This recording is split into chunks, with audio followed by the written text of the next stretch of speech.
Today is going to be a little different. I do want to talk about a specific aspect of cities and transportation, which is how a person's housing and mobility choices intersect with their finances. We're going to talk about the FIRE movement, and if you don't know what that is, don't worry, I'll give you a little primer. And I'm going to get a little personal about how understanding the way all these things interact has really changed my approach to just about every aspect of life. It's all coming up next. This is CityNerd, weekly content on cities and transportation, viewer-suggested topics always welcome, and this is another one that came out of a conversation on my Patreon. I do a post there every week where I give a behind the scenes on how I thought through that week's topic, and this was in the comment thread on my video from earlier this year on pickup trucks and the people who buy them. The comment was about the calamitous impact that buying a way too expensive vehicle has on your personal finances. It touched on Mr. Money Mustache, who I will come back to later in the video, and it struck a very personal chord in me in a way that made it clear that I was gonna have to talk about this in a video, and well, this is that video.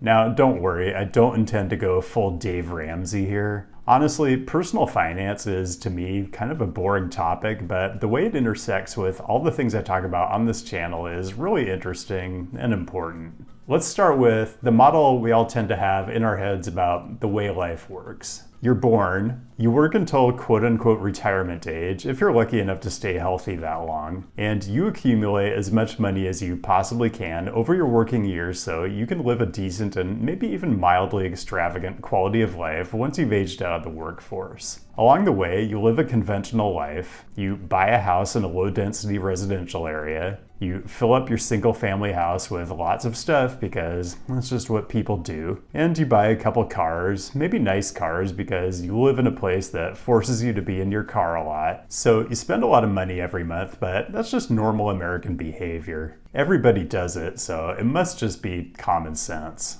Well, FIRE, or financial independence, retire early, and I'm not really a fan of the retire early part, and I'll talk more about that in a minute. Well, FIRE turns all of that on its head. What it says instead is figure out how much you need to spend each month to really be happy, and then work backwards from there. Once you figure out what that number is, and it's almost certainly less than what you're spending now, it does two things. It helps you save money more quickly, which means you can hit your quote-unquote FIRE number faster. And it means that number is smaller, which also helps you hit it faster. The math behind this and the assumptions that go into it are not that straightforward. You do have to account for a lot of uncertainty, and it isn't for everybody. Some people really do have personal circumstances that make it just impossible to take this approach. But it is a mathematically solvable problem, and if you have the aptitude and the temperament for it, it can be quite literally life-changing. There's more detail I can get into, but I'm going to leave that to the numerous YouTube channels, blogs, and books that evangelize about this stuff, and I'll link some down in the description.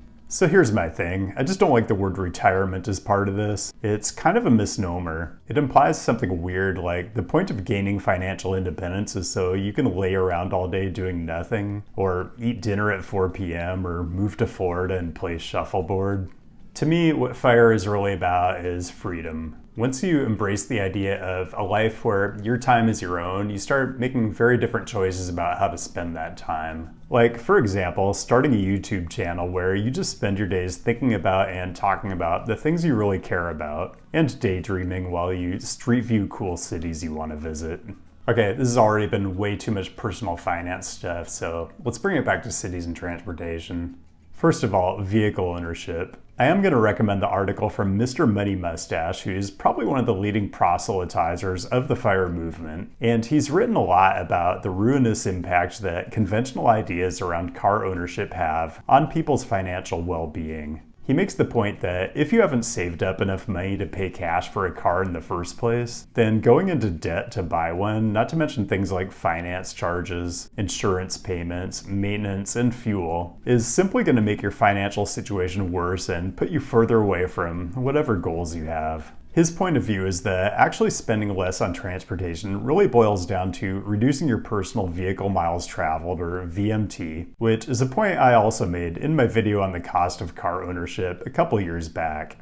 Live close to work if you can. Walk, bike, or take transit as much as practicable. Treat driving like the luxury it is, and you'll quickly find that having multiple cars, let alone one car, in a household is just a wasteful extravagance.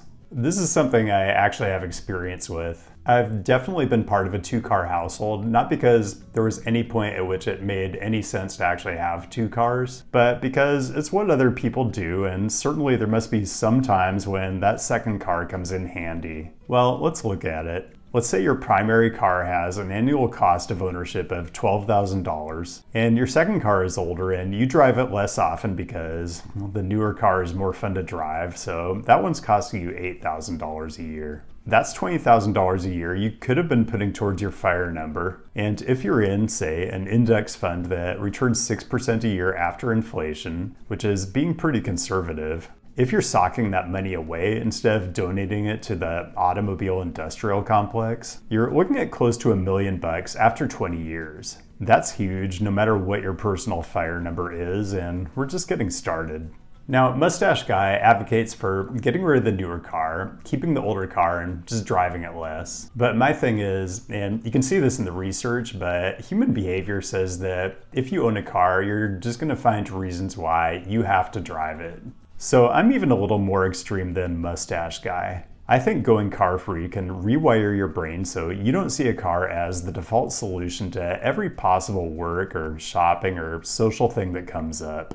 The initial reasons I went from 2 cars down to 1 and then eventually to 0 were primarily financial, but now it's a whole thing with me. And what I realized is that, paradoxically, this limitation that I put on myself is actually freeing in a deeper way. Now, a limitation that's imposed on you externally does feel like tyranny. I sympathize with that, but a limitation that you impose on yourself is actually very empowering. Like, I don't need the government to incarcerate me within a 15-minute city. I'll gladly do it myself. Partly because I have a spreadsheet and I can see how much closer the money I'm saving is getting me to freedom. But also, life is complicated enough without all the annoyances of car ownership. Also, owning a car makes it more likely that you're going to choose to make trips that it wouldn't even occur to you to make if you didn't own a car. It's really the paradox of choice, and this is a book recommendation. As consumers in the year 2024, we have an absolute bounty of choices as far as what to do,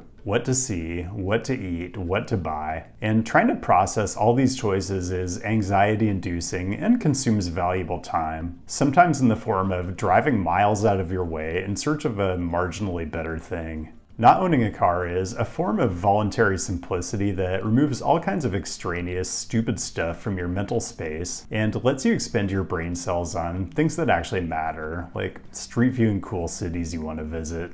So if you've ever wondered why I'm constantly making videos about places where you can find affordable urbanism, or the connection between housing costs and your ability to live car-free or car-light, well, now you're probably starting to get an idea. Because if you live in a dense city, walking or biking distance to all the places you might ever want to go, and or with good transit connections, you can avoid not only the monetary expenses of car ownership, but the time expense of all the pointless driving. Your budget is your budget, so you may not be rich financially, which I think is seriously overrated anyway, but you will definitely be rich on time, which I think is much, much more valuable. So let's talk about housing. Ideally, yes, you want to live in a dense urban environment with lots of amenities, but everyone's prerequisites for being able to live without a car are gonna be different. I did it in Albuquerque and in suburban Las Vegas, but that last one in particular is kind of extreme car-free living, and I realized it isn't for everyone.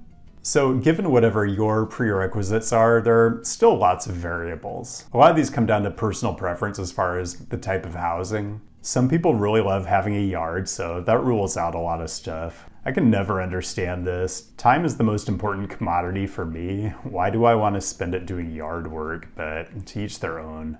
The big question is whether you should rent or buy, assuming you're in a position to choose. And it's a question that deserves some critical thought. The simple conventional wisdom way of thinking about it is renting is throwing your money away, but owning is an investment, and if you have a mortgage, you're constantly building equity month by month.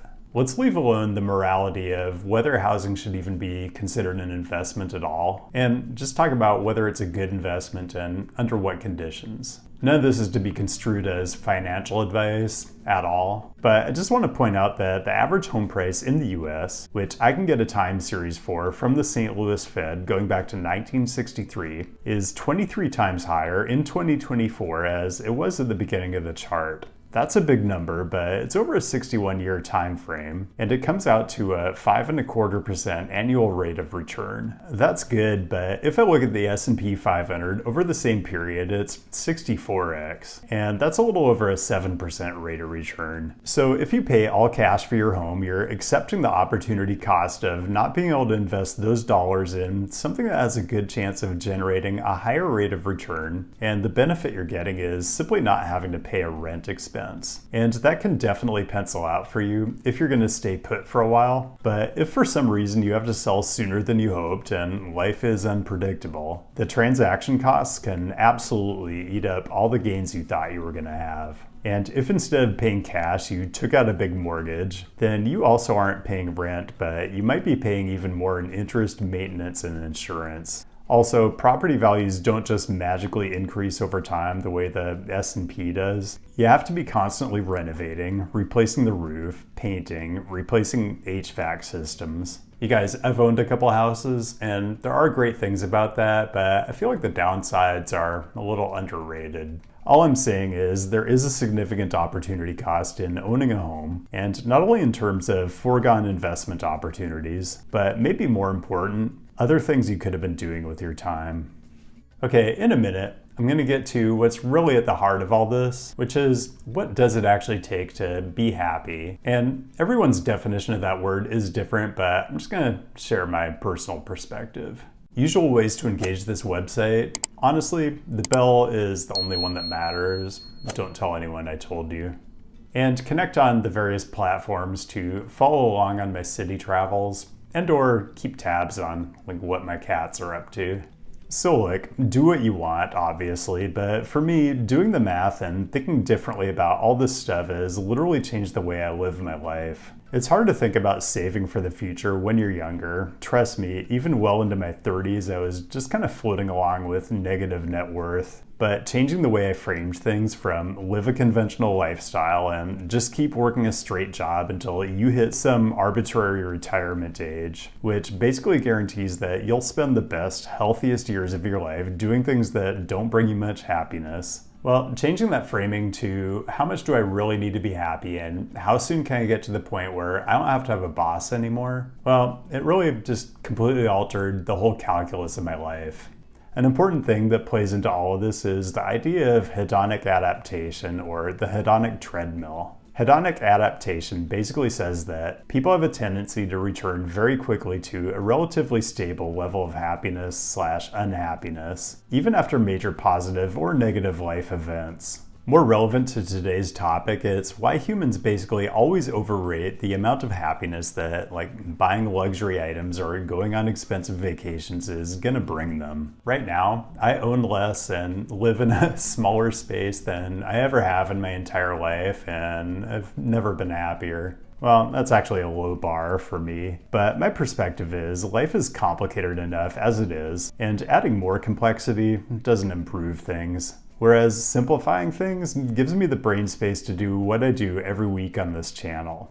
If money was the key, trust me, you'd be getting a sponsor segment for backpacks made out of recycled plastic bottles right about now. But you're not, because money isn't really the thing I'm maximizing for.